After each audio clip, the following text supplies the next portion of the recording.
নমস্কার, আদাব। আমি Rafiq Sheikh, part of one passive. আমি ওয়ান প্যাসিভের এক গর্বিত ফাউন্ডার। সর্বপ্রথমে জানাই ওয়ান প্যাসিভের সিও এস মুফারে স্যারকে অসংখ্য ধন্যবাদ।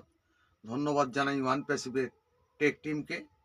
ধন্যবাদ জানাই অপি চলপাল্টাই এর মেন্টর গৌতম লস্করকে। ধন্যবাদ জানাই সারা পৃথিবীর ওয়ান প্যাসিভের ফাউন্ডাররা যারা আছেন তাদেরকে। ধন্যবাদ জানাই এস মুফারে স্যারের পিতামাতাকে। তাই আমি ওয়ান প্যাসিভ সম্বন্ধে দু চার লাইন ছন্দের মাধ্যমে ওয়ান প্যাসিভটা কেমন হবে সেটাই বলতে চাচ্ছি।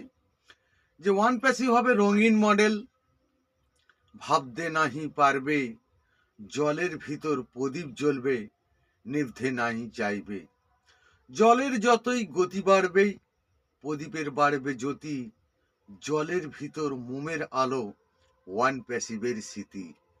জলের জ্যোতি স্মৃতি থাকেই, ডাঙায় কেমন হবে, চারিদিকেতে দেখতে পাবে, নতুন আলোয় জ্বলবে।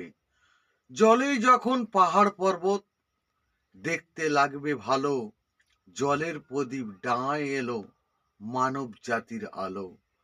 জলে জ্বলবে, ডাঙায় জ্বলবে, ওয়ান প্যাসিভের আলো। এই আলোটাই এনেই দেবে এস মুফারের সিও। এই আলোতে দেখতে পাবেই ফাউন্ডারদের ছবি, 800 কোটি মানব জাতি এটাই দেখবে মুভি। ঝড় কিন্তু উঠেই গেছে, সারা বিশ্বেই বলছে, জলের প্রদীপ ডাঙায় কিন্তু এস মুফারেই আনছে। ওয়ান প্যাসিভকে রোখা যাবে না, এটাই কিন্তু সত্য। জলের প্রদীপ ডাঙায় জ্বলবে, এটাই হবে বাস্তব। ওয়ান প্যাসিভ জিন্দাবাদ। এস মুফারে ধন্যবাদ।